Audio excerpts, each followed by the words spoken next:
güzel Ankara sabahında bizleri ekranları başında izleyen herkese hoş geldiniz diyor. İçinde barındırdığı tüm paydaşlarıyla beraber madencilik sektörümüzün 4 Aralık Dünya Madenciler Günü'nü kutlayarak programımıza başlamak istiyorum. Efendim ben Gökhan Güler. MİSGEP projesinin takım lideri olarak bu programı sizlere sunmak için buradayım. MİSGEP projemiz, hemen kısaca onu bir üzerinden geçeyim. Aile Çalışma ve Sosyal Hizmetler Bakanlığımızın bünyesinde bulunan İş Sağlığı ve Güvenliği Genel Müdürlüğü'nün faydalanıcısı olduğu, kısa adı MİSGEP, resmi adı özellikle madencilik sektöründe iş sağlığı ve güvenliğinin geliştirilmesi projesine bildiğiniz gibi Aralık 2019 tarihinde resmi olarak başladık.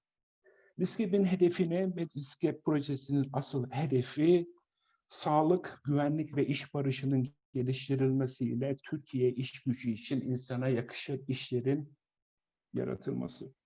Amacımız ne? Amacımız özellikle madencilik sektöründe proaktif yaklaşıma dayalı iyileştirilmiş çalışma koşullarının desteklenmesi, İSG odaklı farkındalığın yaratılması, tüm paydaşların konuyla ilgili bilgi seviyelerinin artırılması yoluyla daha iyi çalışma koşullarının sağlanması. Bu da bizim amacımız. Bu belirlenen amaçlar doğrultusunda zaman zaman konunun uzmanlarıyla bir araya gelip konuyla konuşmak, bu konuda tartışmanın projemize çok büyük faydaları olacağını inanıyoruz. Bu sebepten dolayı bugün bir çok değerli konuğum var. Kendisi bugün Güney Afrika Cumhuriyeti'nden katılıyor. Sayın Dr. Sizwe Phakathi. Welcome, Dr. Phakathi. I think your speaker, your mic is off. Yeah, thank you. Correct. Thank you. Dr. Phakathi, first I would like to thank you very much for joining us from beautiful city Johannesburg, South Africa this morning. I really appreciate it. Thank you very much. You're welcome. Dr. Phakathi, I will give your CV in Turkish if you don't mind. Then I will come back to you with certain questions. Is it okay with you? That's fine. Perfect. Dr. Phakathi şu anda Güney Afrika Madenler Odası İş Güvenliği ve Sürdürülebilirlik Kalkınma Dairesi Başkanı olarak görev yapıyor. Dr. Phakathi master derecesini VİDEOGRAF-Dr Üniversitesi'nin Endüstriyel Sosyoloji bölümünde aldıktan sonra akademik çalışmalarına devam etmiş. Doktorasını İngiltere Oxford Üniversitesi'nde tamamlamış. Doktora konusu aslında çok enteresan. Madende çalışanların, işçilerin sağlığı, güvenliği ve verimliliği üzerine bir inceleme yapmış. Bu doktora konusunu bitirdikten sonra da dediğim gibi Madenler Odası'nda çalışıyor. Şu anda Güney Afrika Bakanlığı'nın direkt gözetimi altında bulunan Güney Afrika madencilik endüstrisinin daha güvenli ve sağlıklı iş yeri koşullarını sağlamak amacını taşıyan kültür dönüşüm çerçevesinin uygulamasından sorumlu. Dr. Phakathi, I mentioned your PhD study. I think you tried to understand the impact of certain factors on mine employees, especially health, safety, and effectiveness of mine workers. Could you please tell us briefly what was your objective and what you did and what you learned, what you can share with us this morning? Thank you so much. Let me take this opportunity to thank you, Ken and Alp and your colleagues for providing me with an opportunity to share what I've done in the South African mining industry for my studies, as you mentioned, my PhD, and also for the industry, for the organization that I work for, the Minerals Council South Africa. Back to my PhD, what was the objective? The objective was to really understand the world of mining from the perspective of frontline mine workers, frontline mine employees. That we tend to say a lot of things in the boardrooms. We design safety initiatives, programs, but we don't really sometimes understand, what it takes really to go about mining from the perspectives of the knowledge, experience, and the challenges and the resilience and the creativity and the problem-solving strategies that frontline mine workers or underground work teams, as I call them, go about their day-to-day execution of the production task in the underground mining workplace. We always have initiatives as management, formalized as they may be, and we try and implement them at the point of production. There are times when they become successful, and there are times when they don't get successful. Sometimes we need to understand, what could be the factors that are propelling these initiatives to yield the desired results that we intend to see. And sometimes if they don't really give us what we expect, so what could be the challenges around it? So I went underground. I lived the life of a mine worker. I lived in the mine hostels. I was a typical mine worker, in those dormitories in South Africa. And I ate in the mine hostels, How many people stay in one room there? At the time, things have changed now. I was at a mine that was very labor intensive. It was an Anglo Gold Ashanti mine in South Africa, somewhere in Orkney, Klerksdorp, or what they call the Wild River operations in South Africa. So in a room at the time, I was sharing a room with about 6 employees, So things have changed now, as you would know now, that the number of employees has declined in the South African mining industry, and there was a phasing out of the hostel system as well. So nowadays you'll find there are few employees, and those hostels have been upgraded much better. The quality of living in those mine hostel has improved in the recent years. So yes, so I lived the life of a mine worker. I went underground with teams of mine workers. I was not really a guy that was, as much as I spent time with management, I would go to management and get what I want to understand certain things. But I was more of a man worker than anything else. I was not the mine bosses guy. I was not a trade unions guy. I was very much living the life of a typical deep level mine worker. And I will participate in their tasks in the workplace. Here we are talking the mine where I did my PhD at, it was mining gold at levels between 2,500 meters to 3,000 meters. We are talking 2 kilometers to 3 kilometers down the belly of the earth. And what was the outcome, Dr. Phakathi? What we learned? Yeah. The key finding that I came up with was the mine workers' informal work practice or tacit knowledge, what I call planisa. It's a word. It's from a mining lingua franca or mining pidgin, what we call fanagalo in the South African mining industry. So even the history that the South African mining had to go through. So there was this language that developed as a result of the mixture of different people from various regions in Africa, and it's called Fanagalo. The key finding was planisa, making a plan. So it's also come from an Afrikaans word called a boer maak 'n plan, meaning to say you have these productivity and safety enhancing initiatives that management introduce. Sometimes management does not always fulfill its side of the bargain. Management sometimes does not always fulfill its side of the promise. Or as a result, there are bottlenecks or production blockages at the point of production. And what do frontline employees or frontline mine workers or underground work teams or production teams do? They will improvise. Let me make just one example. Say a winch it's broken. However, mine workers, they understand now that You know, this is how he improvises. They will go somewhere, maybe the parts have not been delivered in the stores, in the underground stores or at the workplace. They will go and get a piece of wire somewhere and panel beat or improvise that particular mechanical breakdown and get it going, you know.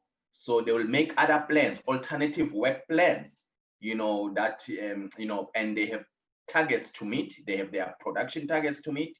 There's also production bonuses that they also want. Underground is not a hostile environment. You want to be there and work. The other example is when work teams underground are running short of material, production material. You know, maybe there was a requisition that was sent by the shift boss or the frontline supervisor, but there were delays. What do these frontline mine workers do now? They improvise. They go to nearby workstations or what we call panels underground. They will borrow from another work team and have this informal work arrangements that we are running short of this material. Can you please, in the meantime, we can see that you've got enough stock, you know, quantity of material. In the meantime, can you just lend us so that we get going with our work? When hours come, then we'll also sort it.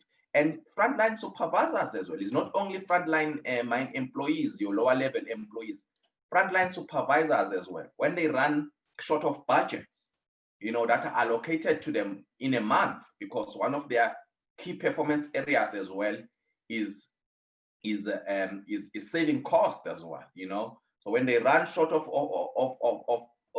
money in a month, they will enter into these informal relationships with other supervisors to say, from that, I can see you've got enough balance. In the meantime, can we enter into this work informal arrangement? Get me going. My work teams are running short of spares or whatsoever, so that I can get going and I can meet my production targets. You know, so that's markup plan, making a plan. It's an informal work practice in response to the failure of formalized work systems, and it's very key to productivity. I'm arguing that in my PhD and later in the book that I published as well. I'm saying we need to take the mine workers' tacit skills, knowledge seriously and incorporate them in our formalized work system aimed at improving productivity as well as improving health and safety in the workplace. Dr. Phakathi, thank you very much. I think the outcomes are quite significant. Normally, we don't talk that kind of interactions on daily routine works in our boardrooms. The managers, we talk lots of new things, but in a very high level, and most of the time we miss the opportunity to understand what is real going on at the lower levels. But thank you very much for this feedback.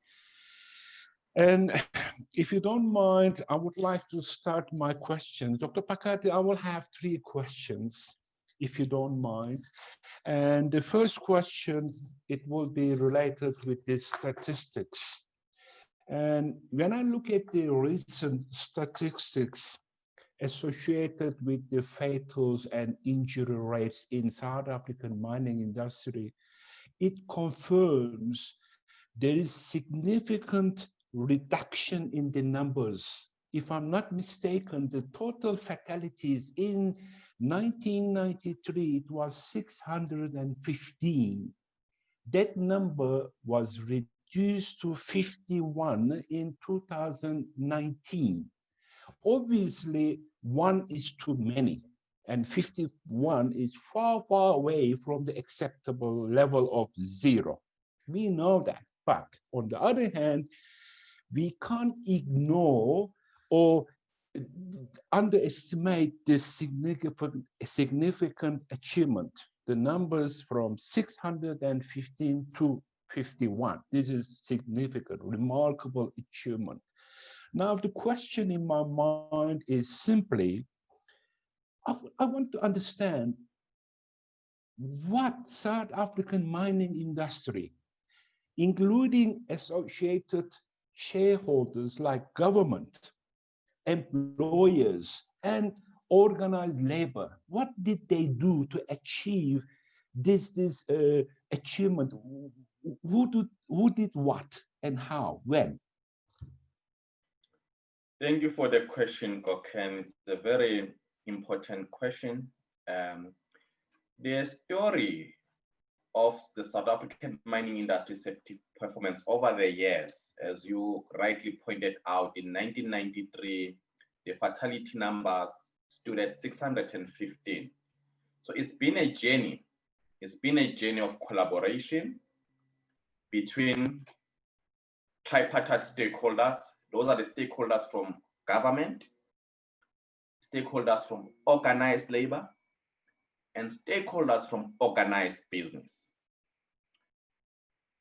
What we have seen in South Africa is particularly with the advent of democracy in 1994, when the then first democratically elected president, Nelson Mandela, ordered an inquiry into the occupational health and safety in the South African mining industry. And that inquiry was led by the judge called Judge Leon, and the commission was known to be called the Leon Commission. In 1993? Yes. Okay. 93, 94, it came with findings, it came with recommendations. That commission then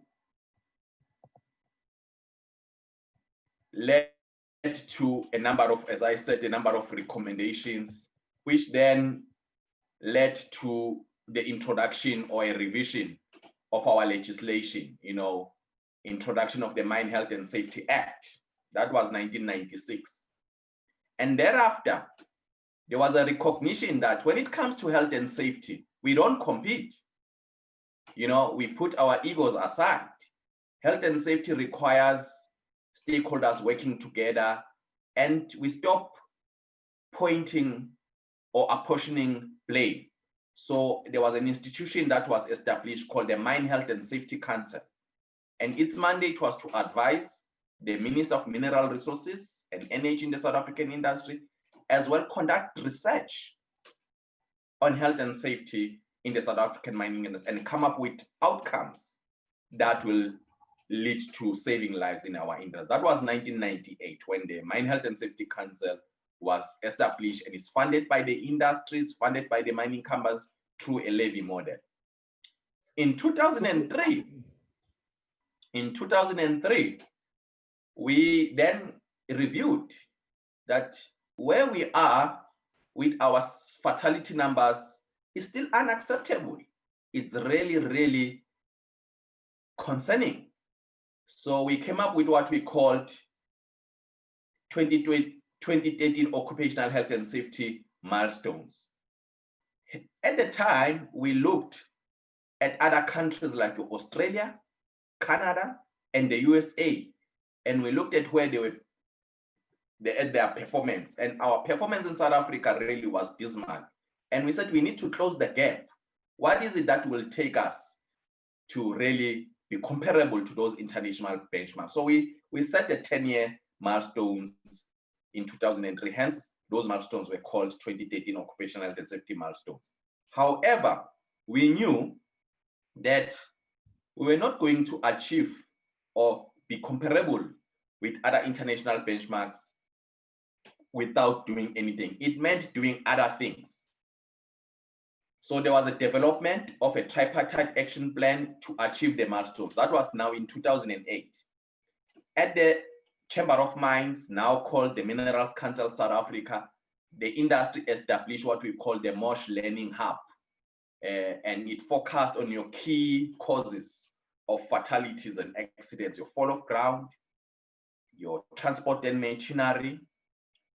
Then on health side, we looked at things like dust, so that we also reduce dust and noise as well, and noise. Yeah. Then we established what we called in 2008 regional tripartite health and safety forums in various regions of mining in South Africa. There were these tripartite health and safety forums made of mine managers, trade unions at shaft or at mine level, and the DMRE, or the government inspectorate in the various regions, so that there must be a collaboration at regional level as well.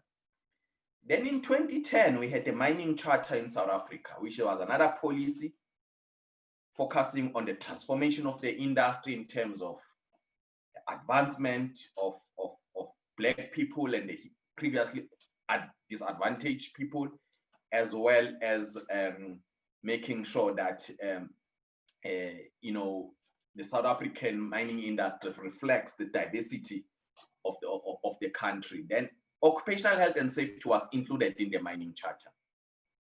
In 2011, there was another initiative called the Culture Transformation Framework, and we reviewed it. At the time, we were still performing, looking at our performance. It was still really high in terms of the number of people that were getting killed in the workplace.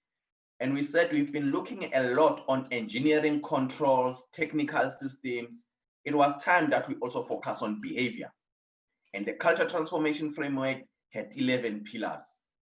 Those 11 pillars, 5 of which were prioritized in 2011. And the 11 pillars was your leadership. And we saw that the importance of leadership is key if you want to improve health and safety in the workplace. Risk management, in terms of understanding the different types of human error and making sure that our accident investigation systems are based on the just culture model, and it takes into account your human factors and organizational systems. Performance incentives and bonus systems, how do we design our production bonuses? Are they encouraging safe production behaviors, So how do we make sure that bonuses don't result in unintended consequences where workers can hide accidents and workers can fail to report accidents because they think injuries or fatalities will penalize them from getting their bonuses. Then leading practices, the ones that I mentioned, the adoption of leading practices, diversity management. In South Africa, we've seen in the last 10 years, the women miners joining the industry. And when women come to the industry, we need to integrate them and make sure that they are also welcomed in the industry, understand their challenges, they feel at home. That was 2011. 2012,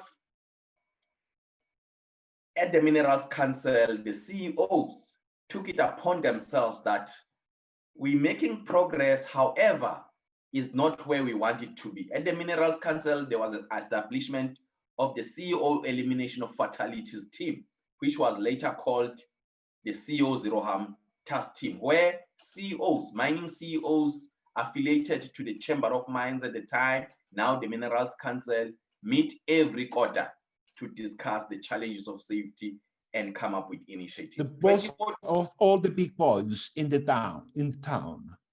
I beg your pardon? The big boys in town, like Anglo, Harmony, Goldfields, all these guys, they come together. All these guys, all your big mining company CEOs, yes, indeed, from those companies, your Anglo-American, your Harmony Gold, your Sibanye Water, and you name them, and other commodities other than gold, your Kumba Iron Ore, your Exaro, your De Beers, and your South 32, So yes, that's what that team is made of, And in 2014, again, we had a summit, and another thing that we, at the Mine Health and Safety Council, and through the legislation that we have every 2 years in South Africa, the three partners, organized labor, the state, government, and organized business, they come together and review progress of the state of occupational health and safety in the South African mining industry. It was realized that the Mine Health and Safety Council needed to establish the Center of Excellence to move with times and understand the new types of risks. Technology and innovation was now coming along. So this Center of Excellence was established at the Mine Health and Safety Council, and it was envisaged that it will drive, a particular research project that will have high impact on accelerating the journey of the industry towards zero harm. In 2016, we had another summit, and we recognized that as much as we are making this improvement, but we need a step change. It's not really going at the pace that we would like it to. So we had a pledge where we had some declaration of actions that was focusing on the empowerment of employees and frontline supervisors, meetings between tripartite stakeholder principals. Those were the things that were among the set of declarations of actions that we had at the 2016 summit. In 2018, at the Minerals Council, we came up with what we call the National Day of Health and Safety in Mining, where we've also recognized that there needs to be a day where companies can just pause in all operations and just dedicate a day to health and safety, So as our campaign to raise awareness, where every operation can just say, workers, let's gather, let's take stock where we are, and workers can also reflect on health and safety. We've been doing this. We launched this in 2018. We did another one this year in July, which was also which also included the aspects of COVID-19. So this has been a great initiative from the Minerals Council, and we invite government and organized stakeholders, and then companies. We also generate a lot of material of awareness and campaigns that companies then implement as they see it fit in their operations. In 2019, again, we have these milestones again. So the CEOs again at the Minerals Council felt that it's time again to reflect. They came up with what we call CEO heartfelt conversations, honest conversations of CEOs. And they did indicate to say now health and safety is part of your environmental, social, and governance issues now. And these are the issues that are giving them sleepless nights. It's no longer about tanks.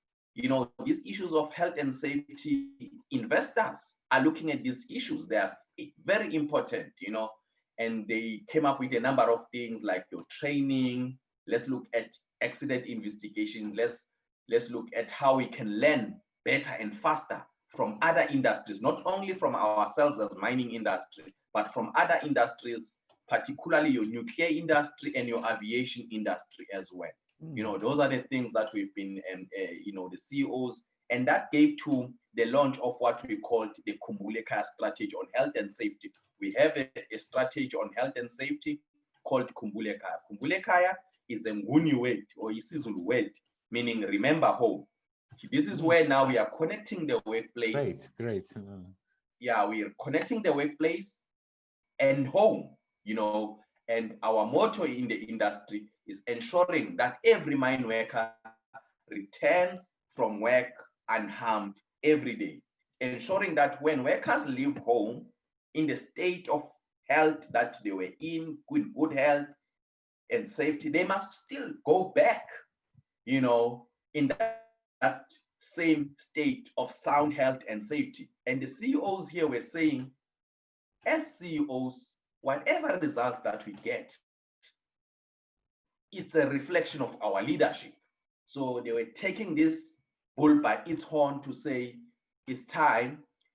And if you really look at our industry with those stats, Goken, if you look at our stats up to 2019, there has been some great improvement, but we are concerned with the pace. If you look at the last 3 years or so, it seems as if we are plateauing.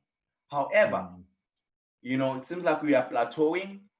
But again, what's encouraging now, if you look at 2019, with those 51 fatalities, which remained the safest year ever in the history of the South African mining industry, if you were to compare ourselves now with our international benchmarks in Australia, in Canada, and in the US, when you now look at us in terms of fatality frequency rates, we are comparable now.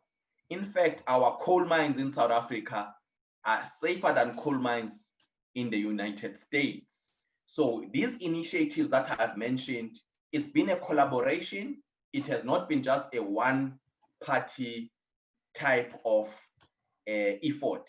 So there's been a collaboration, working together between organized business, organized labor, and the state. And that's the kind of thing, and that downward trend that you alluded to in your question has been the result of that. Dr. Phakathi, I think you are spot on. You mentioned the commitment from all shareholders, state, employers, and labor union. This is the three legs of this tripartite concept. Am I right? Absolutely.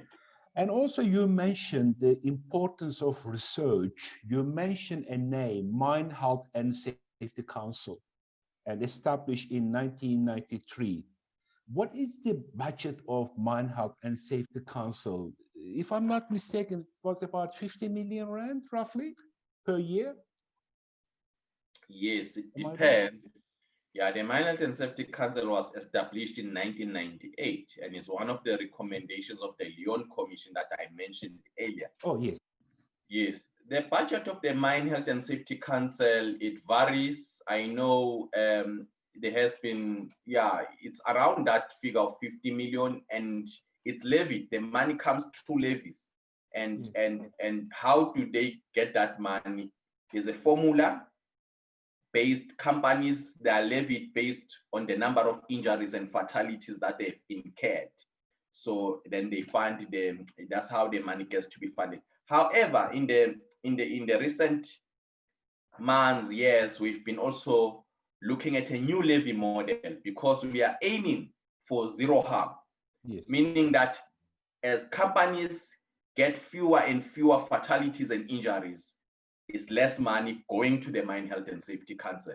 So there's a new levy model that has been developed, reviewed, and is being in the process of implementation that is based on a different model that is taking into account the size and the production volumes of all mined from different commodities, So we're looking at that new model now, yeah. Dr. Phakathi, actually, you mentioned another buzzword, zero harm. I know zero harm is a non-negotiable term in South Africa, especially when you talk to big boys in town, the CEOs, all the big boys, they say zero harm everywhere. Do you really believe zero harm is an achievable target? Don't you think it's an ambitious target? If you think, yes, we can achieve zero harm, what we should do? What is the associated procedure? We believe that zero harm is an ambitious target that is achievable. And we have seen mining companies that have achieved zero harm, and now more than before. We are seeing a number of companies that are going for longer periods of time being fatality-free. We are a responsible mining industry. We cannot go to work thinking that we are planning to kill people. So we have instances where companies have achieved, as I said earlier on, longest periods of time without a fatality. Others even scratches. We have every year awards, ceremonies in our industry recognizing companies that have done well in our space of health and safety. And we always get encouraged every year by the milestones that these companies achieve. I can tell you as well, there's one case, even in deep level mining now, companies like Sibanye Stillwater gold operations, that had a really tough time in 2017 and 2018 with a spate of multiple fatalities. And it had a turnaround, fantastic turnaround, You know, it went over a year without a fatality, such a very deep level mining operation. And I think there's no other people mining gold at such levels in the world than here in South Africa. You know, and this is where sometimes when we say we are now comparable with our international benchmarks, looking at where we are in terms of the depth of our hard rock mines, particularly your gold and platinum, and us still these operations, your platinum and gold still being unconventional mining methods as well. So we need to take that into account, and our skills profile of the workforce, you know. So in South Africa, we always have this added, you know, challenges, but we've been resilient when we compare ourselves with other countries. So zero harm is achievable. We've seen that. Recently, at the CO Zero Harm Forum meeting of the Minerals Council, we reviewed our milestones. The very same question you're asking, it was posed, that is 2020 now, in your milestones, you said you want to achieve 0 fatalities by 2020, and you haven't, you know, and we said, yes, indeed. However, there's been some progress. We're not happy where we are. Our goal remains, zero harm. In our experience, in our belief, in our intentions, we want every mine worker going home every day at the end of the shift unharmed. As they arrive to work in the morning. Yes. Dr. Phakathi, great stuff. Thank you very much. I have another question, but that will be more specific for the certain agency or associated with the accidents. When I look at the statistics, the major contributing factors to accidents are associated with fall of grounds and machinery.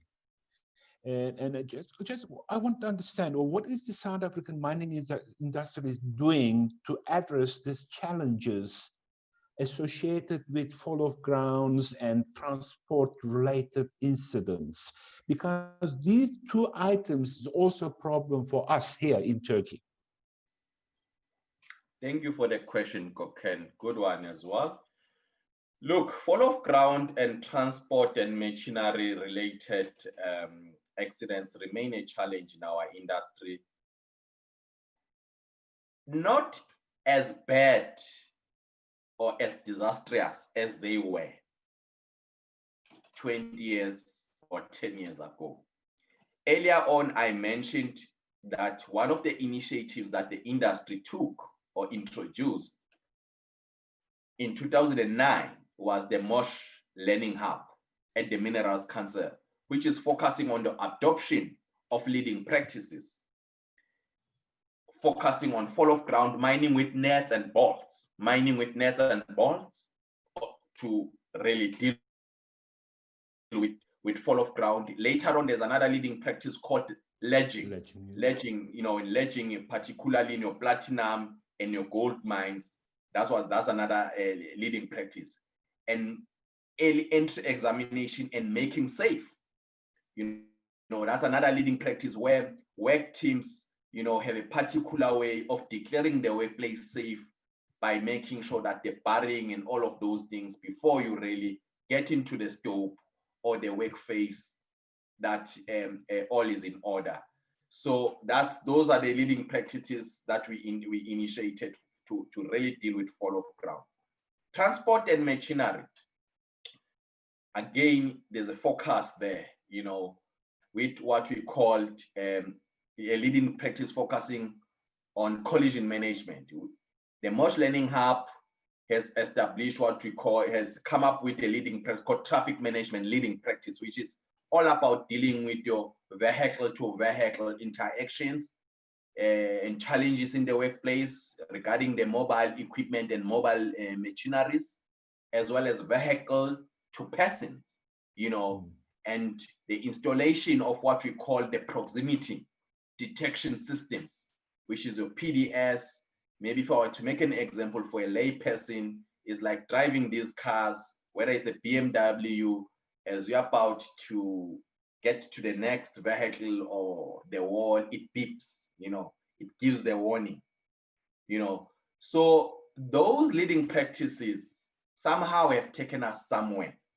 If you really look, if you were to look at our fall of ground and transport related fatalities or injuries, in like from say 10 years back to where we are, there has been an improvement. However, coming to fall of ground, it can be gravity induced or rock burst induced, you know. So we have a challenge of seismicity, you know, seismic events in our deep level mines, particularly in our gold mines, to some extent platinum, but and Sibanye Stillwater, which is a company that I mentioned earlier, had that particular problem 2 years ago. So that has really compounded the challenges we have when it comes to fall of ground. And yeah, you know, if you were to look, it's almost like fall of ground is doing this. Some years it's sort of better and it increases, but we have plateaued. This year, I can tell you, we've already had 52 fatalities in South Africa as of this week of November. The last week of November, we have 52 fatalities. We are one fatality more than last year, you know, and I can tell you that almost half of these 52 fatalities are a result of fall of ground, you know. And we're still debating as well about the impact of COVID-19 as well, because we have seen about an increase in our miscellaneous fatality, you know, where people, you know, so those are the things. Coming to transport, again, despite this initiative that we have had, when you look at our transport related fatalities as well, we have plateaued. We have plateaued when it comes to that as well. You know, in the recent years, if you were to look at 3-4 years back, you know, there is improvement, but it's just not good enough. What has happened in the industry? In 2015, the government introduced what is called the trackless mobile machinery regulations, Chapter 8 of the Mine Health and Safety legislation, to make sure that the industry implement these devices that give warnings, you know, like the proximity detection systems, as I mentioned. But the legislation has taken that further to say there must be a technology that retards, fail safe, or slows the speed of the mobile equipment in underground workplaces. At the time in 2015, when the government introduced this legislation, there was no such a technology in the world. You can go to the US, you can go to Canada, you can go to Australia. There was no level 9, what we call level 9 technology. Technology was not ready. And the industry had to now invest now in the development of what we call collision avoidance systems. You know, at the Minerals Council, we have a special project focusing on that, working with the CEOs. We are taking this work seriously, as we still have a challenge of transport safety in our industry. And our participation at the International Council on Mining and Metals, ICMM, in the UK, there's also a project there, an initiative focusing on the vehicle-to-vehicle, vehicle-to-persons interactions, you know, where you have all your global mining companies, your BHP Billitins, your Glencos, your Anglo Gold, your Anglo American. We are part of that. I can tell you that as much as the technology has not fully matured, there has been some progress. We are working with original equipment manufacturers and suppliers. You know, there has been glitches there and there. You know, as we speak, we are engaging. We've engaged with the Chief Inspector of Mines in South Africa on the progress on this. The government is saying time to talk is over. We want to see progress. There are companies in South Africa that have really effectively installed these collision avoidance systems, your Kumba iron ores, and in the Northern Cape, which is an iron ore mining company, your coal mines. You know, we also have coal mines of Anglo-American that have successfully implemented this technology, and manganese mine in the Northern Cape called Black Rock. However, we've seen that smaller mines are also having a challenge on this as well. So right now, the debate and the discussions is that we are committed to this at the Minerals Council. The board of the Minerals Council and the CEOs are committed on this. We have a project that will focus on really working on this, on the development of these technologies through a risk assessment type of approach. And we are also doing other things like your adoption of our traffic management leading practice, things that we can do that don't require a significant capital investment, you know, because this investing in this technology is a lot of money as well.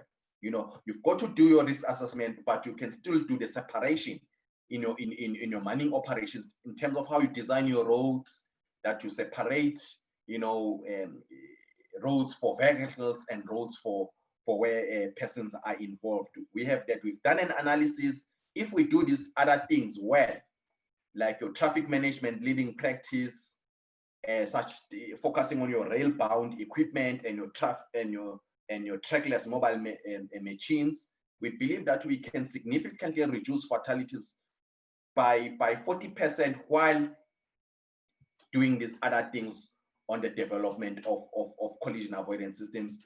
Right now, we are engaging stakeholders. This week, we engaged with the organized labor, telling them about our plans, what has been the progress, what has been the learnings, you know, because we also need OEMs and suppliers on board to make this a success. We are also engaging with universities as well, you know. You know, you're dealing with universities like your University of Pretoria as well on this, you know. The other issue that we are also emphasizing, because this work of collision avoidance systems, you need to take the ecosystem, because it entails manufacturing of equipment, it entails manufacturing of all of these technologies as well. You don't want to go on it without a pragmatic approach, because you may end up rendering other companies bankrupt. So we need to save lives and the livelihoods, you know. So, and maybe the other point that I should also emphasize about what we are doing to address fall of ground and transport-related accidents is critical control management, you know. So we've got what we call critical controls. And this is the work we are taking from the ICMM, which is the International Council on Mining and Metals, where we are adopting a particular approach to risk management, where we say your key priority risks need to be well managed. Those that you really think that you can't really live without, you know, you've got to make sure that there's a critical control installed for that particular risk, you know, what we call the materially unwanted events, you know, to make sure that we don't have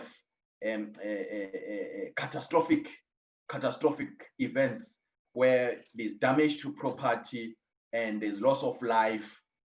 We know about the Valley disaster. I think it was early last year, you know, that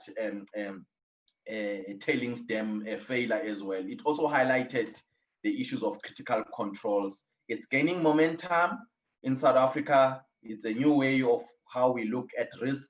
So we are deepening our work in that. Is one of the things that we are taking forward. And also culture is another thing that we are focusing on to our Kumbuleka strategy at the Minerals Council, making sure that the issues of culture are also important, behavioral safety. So is it part of CTF, Dr. Phakathi?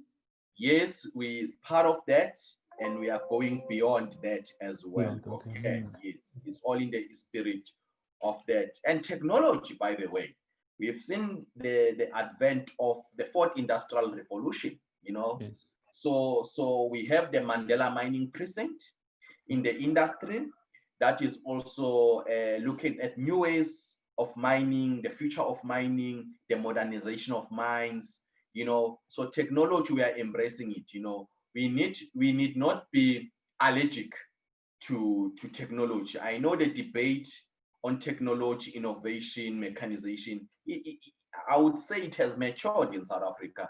In the last 10 years, when we were talking technology, mechanization, it was all about its impact on jobs, and the unions were scared about it. But now we have realized that actually technology can lead to new types of skills. It can preserve jobs, you know, it's inevitable. You know, we need a different kind of mining. We cannot go like we're going now. So technology is one of the areas that we are focusing on in the industry. Dr. Phakathi, I really enjoy every single word you put on the table. I really, really appreciate it. Unfortunately, we have to stop here. It's already 45 minutes, actually 50 minutes. Now it takes us to the end of this session this morning. I will again thank you very much. On behalf of MİSGEP, I would like to thank you very much for joining us live from Johannesburg, South Africa. And I wish you all the best. God bless you. Thank you very much, Dr. Phakathi. Thank you. Thank you. It's Bye-bye. a pleasure.